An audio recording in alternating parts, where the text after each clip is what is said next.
Channeling your energy. Your soul calls here. Aries Sun, Moon at Rising. Ito na naman tayo sa weekly reading. At ano ang message sa'yo ng universe? Unahin na natin ang angel number mo. At Aries, kunin lamang ang mag-resonate at iwan ang hindi. Aries 1414, ito ang number na pumapasok sa energy mo this week. And what I'm feeling here is light up. Parang kailangan mong ibalik yung liwanag mo sa sarili mo. Hindi dahil wala kang ginagawa, pero parang nitong mga nakaraang araw, masyado kang maraming iniisip ng sabay-sabay. May mood swings din dito, may oras na okay ka, productive ka, kaya mong harapin lahat. Tapos biglang may isang bagay na magpapabago sa mood mo. And I feel na malaking bahagi nito is connected sa family, responsibilities at pera. Kung Aries ka, nasanay na ikaw ang gumagawa ng paraan kapag may kailangang ayusin, makaka-relate ka dito. Kasi ang energy mo ngayon, hindi naman mahina. Pagod lang yung part ng energy mo na laging kailangang maging matatag. And 1414 feels like a reminder. Ayusin mo muna kung saan mo inilalagay ang energy mo. Hindi lahat ng bagay ay kailangan mong sagutin agad. Hindi lahat ng problema ng ibang tao kailangan maging problema mo rin.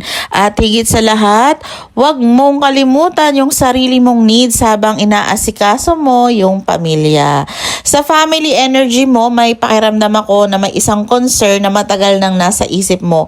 Pwedeng tungkol sa isang kapamilya, pwedeng pera, pwedeng responsibility, pwedeng isang situation na paulit-ulit mong pinag-iisipan dahil gusto mong siguraduhin na okay ang lahat.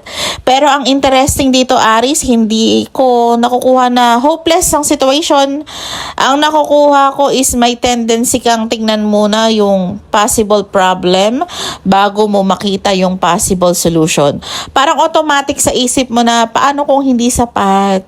Paano kung may kailangan na naman? Or paano kung ako na naman ang sasalo? This week, kailangan mong baguhin ng kaunti yung way kung paano mo hinaharap ang family matters. Hindi ibig sabihin na ignore mo yung problema, ha? Ang ibig sabihin, tignan mo kung ano talaga ang kaya mong kontrolin.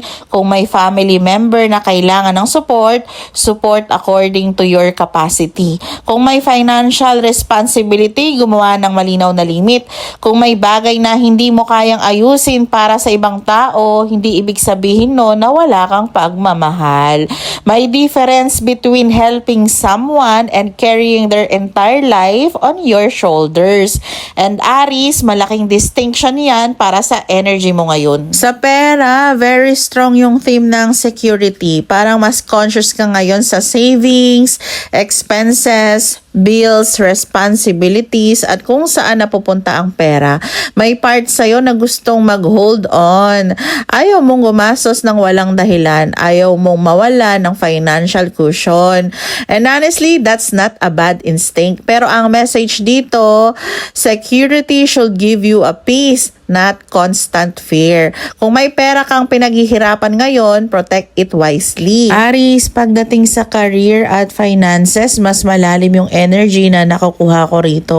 Ang unang pumapasok sa akin ay parang may period na hindi mo masyadong nakikita kung saan papunta yung effort mo. You're working, you're trying to make things happen, pero may moments na mapapatanong ka, may napapala ba talaga ako dito? And for some Aries, this isn't even about lack of opportunity. It's more about uncertainty. Parang may ginagawa ka ngayon na hindi pa nagbibigay ng result na ine-expect mo. Pwedeng trabaho, pwedeng business, pwedeng sideline, pwedeng isang financial plan na matagal mo nang binubuo. At may feeling dito na minsan dahil hindi mo agad nakikita ang result, napapaisip ka kung tama pa ba yung direction mo. Pero Aries, I don't feel na kailangan mong basta-basta bitawan yung ginagawa mo. What I'm seeing is that the situation needs clarity before you make a major decision. May energy dito ng isang bagay na parang naka-hold, pwedeng promotion na hindi pa gumagalaw, pwedeng application, pwedeng payment, pwedeng business opportunity, pwedeng pera na hinihintay mo, or simply career situation where you feel you're ready for more pero hindi na nagre-reflect sa income or position mo. And this is where I want you to be very careful. Don't make a financial decision purely because you're frustrated. Kapag pagod ka na sa situation, madaling isipin na bahala na, I'll just spend, I'll just live, I'll just take whatever opportunity comes. Pero hindi lahat ng opportunity na mukhang mabilis na solusyon ay magandang long-term decision. You need to look at the actual value. Sa career, may malaking contrast. On one side, nakikita ko yung confidence na bumabalik.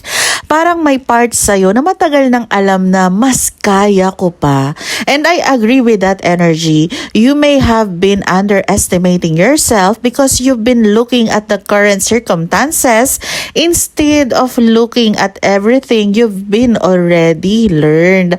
For some Aries, may experience na dati mong tinitingnan as failure. Pero ngayon, actually, naging training ground pala siya. May natutunan ka tungkol sa people, may natutunan ka tungkol sa money, may natutunan ka tungkol sa boundaries, may natutunan ka tungkol sa kung anong klaseng workplace or business environment ang ayaw mo na. And those lessons are becoming useful now. May isang very bright energy sa career area. I don't want to overstate it as something guaranteed, pero may opening energy. Something becomes clearer, may conversation, may opportunity to be noticed, may possibility na may mag-recognize ng ability mo. For some, this can be connected to a boss, client, customer, employer, business partner, or someone who has influence over your work. And interestingly I don't feel na kailangan mong habulin ng sobra. Mas importante na makita nila kung ano talaga ang kaya mong gawin. So this week, Aries, show your competence. Don't oversell yourself. Don't explain yourself endlessly. Just let the quality of your work speak. At now sa finances, very strong yung holding energy. Parang mas protective ka sa pera ngayon, and honestly, may reason yan. You probably learned that money can disappear very quickly kapag maraming responsibilities like bills, family, household, children, business, travel, unexpected expenses. Kaya ngayon, may part sa'yo na gustong magkaroon ng financial cushion. And I actually like that instinct. Pero may warning lang don't let fear make every financial decision for you. There is a difference between being financially responsible and being constantly afraid of losing money. If you have money coming in, manage it. If you have debts or obligation, organize them. If you're saving for something important, protect the fund. But don't punish yourself to the point na wala ka ng room to enjoy anything. May isang bagay din akong napapansin. For some Aries parang may tendency na ikaw ang unang nagbibigay kapag may financial need ang ibang tao. And sometimes, you do it without even calculating kung kaya mo ba. Because your first instinct is, okay ako. Pero ngayon, kailangan mong tanungin, kung ibibigay ko to, okay pa ba ako pagkatapos? That question is important. Hindi selfish ang mag-compute muna. Hindi selfish ang mag-budget. Hindi selfish ang magsabi ng hindi ko muna kaya. Especially kung ikaw mismo ang may sariling financial responsibilities. At may movement na financial energy rito. Hindi ko to babasahin as instant windfall Mas nakikita ko to as gradual improvement through something tangible. A job, a client, a sale, a project, a business opportunity, a payment, a new source of income, something practical, something na may actual value. At kaya kung may opportunity na dumarating this week or around this period, don't just ask magkano. Ask, Worth it ba ang effort, oras at risk? Because I feel you're entering a period where quality matters more than simply having more things happening. And one good opportunity can be more valuable than 5 distractions. Aries, dito medyo nag-iiba yung pakiramdam ng energy. Kasi pagdating sa personal life, love, family members na malayo, at pati yung physical energy mo, parang may isang common theme. May bagay kang matagal nang dinadala pero hindi mo na gustong dalhin sa parehong paraan. Hindi ibig sabihin na kinakalimutan mo, mas parang natututo ka ng huminga ulit. Sa love, may healing energy akong nakukuha. Para sa mga may partner, parang may mga emotional issue na dating madaling maging dahilan ng tampuhan, distance o overthinking. Pero ngayon, mas kaya mo nang tignan ng hindi agad nagpapaikot sa emosyon. Parang may realization na hindi lahat kailangang pag-awayan para maayos. May mga bagay na mas magandang pag-usapan kapag pareho ng kalmado, at kung may partner kang tahimik nitong mga nakaraan, huwag agad punuin ng assumptions ang katahimikan niya. Observe, listen, then ask. Mas maganda ang communication kapag hindi mo inuunahan ng conclusion. Para naman sa single Aries, may energy na parang unti-unting bumabalik ang openness mo. Kung galing ka sa disappointment, maaring hindi ka na kasing willing ngayon, basta magbigay ng access sa isang tao. And that's okay. Hindi naman kailangang madaliin. Ang importante, huwag mong isara ang puso mo dahil lang may isang experience na hindi naging maganda. At para sa mga Aries na OFW, may ibang emotional layer dito. Strong yung feeling ng responsibility. Parang kahit malayo ka, mentally, kasama mo pa rin ang pamilya mo. Iniisip mo yung bahay, iniisip mo yung parents, iniisip mo yung mga anak, iniisip mo kung sapat ba yung naipapadala mo. At minsan, no, kahit nasa trabaho ka, may bahagi ng isip mo na nasa Pilipinas. I feel na kailangan mong bigyan ng credit ang sarili mo for that. Hindi madaling maging malayo sa pamilya habang ikaw mismo may sariling pagod at problema.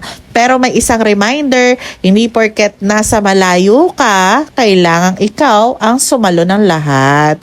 May mga bagay na kaya mong suportahan, may mga bagay na kailangan ding harapin ng ibang tao.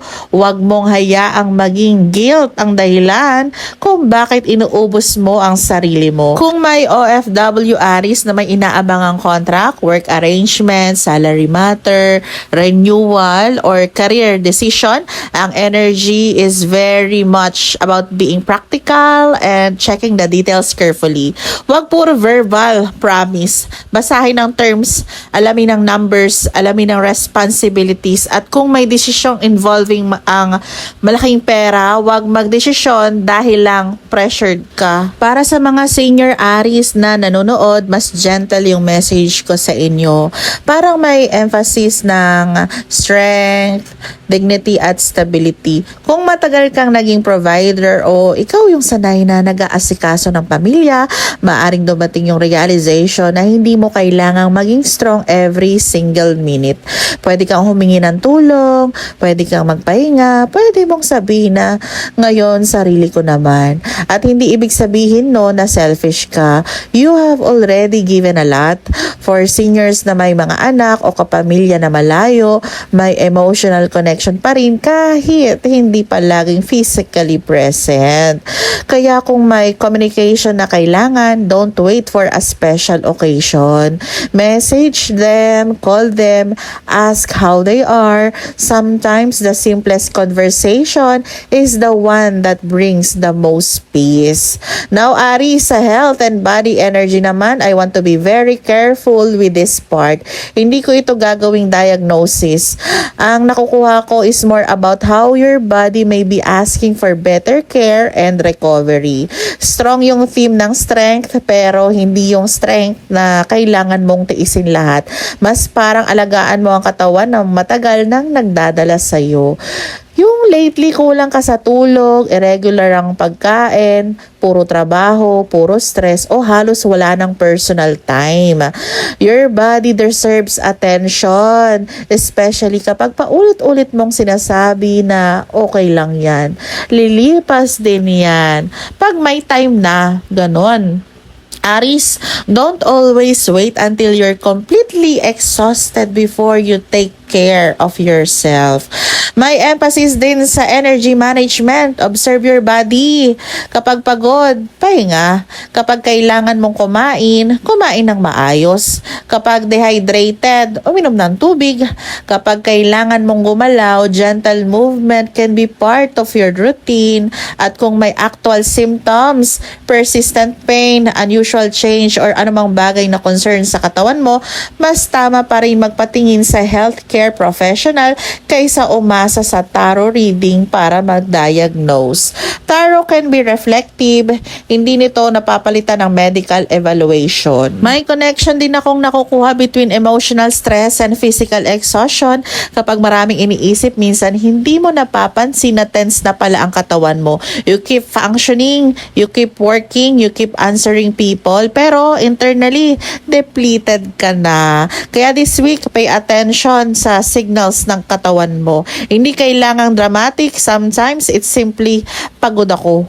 And that's enough reason to rest. Aries, you are stronger when you know when to rest. Hindi weakness ang pahinga, hindi weakness ang paghingi ng tulong, hindi weakness ang pagsasabi na may limit ka.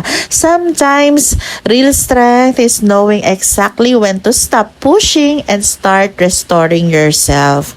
Aries, this is the part of the reading where I want you to choose quality of life over simply surviving the responsibilities of life. Your work matters, your family matters, your relationship matters, but you matter in that equation too. At bago ako bumunot ng Angel Oracle card, isang paalala na hindi po ako unang nagme-message para mag-alok ng reading. Kayo po ang unang mag-message sa akin para sa personal reading at ang aking information ay nakapost sa comment section, description, or profile photo. At paalala din po na mag-video call po muna tayo bago po kayo magpadala ng energy exchange. Available din po ang aking mga crystal bracelets.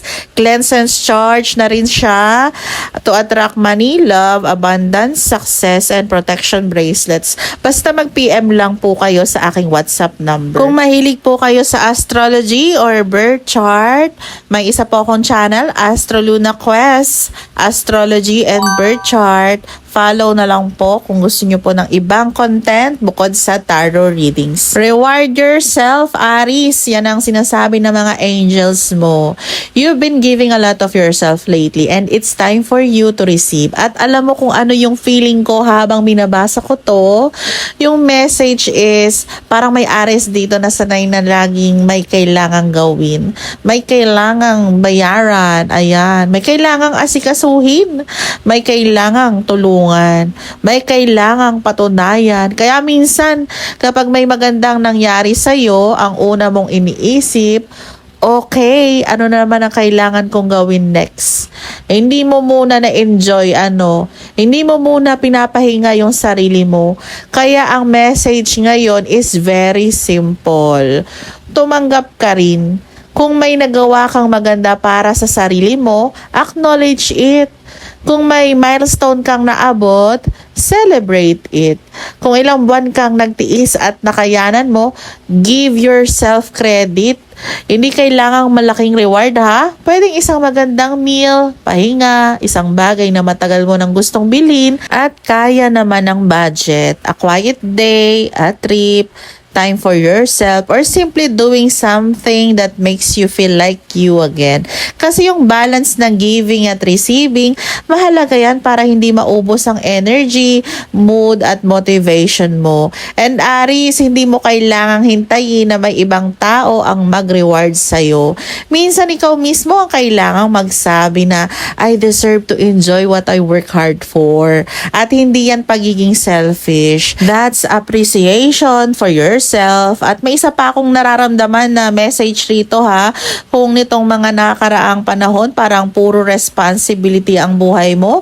Work, money, family, relationship, obligations. This is your reminder na may buhay ka rin outside of those responsibilities.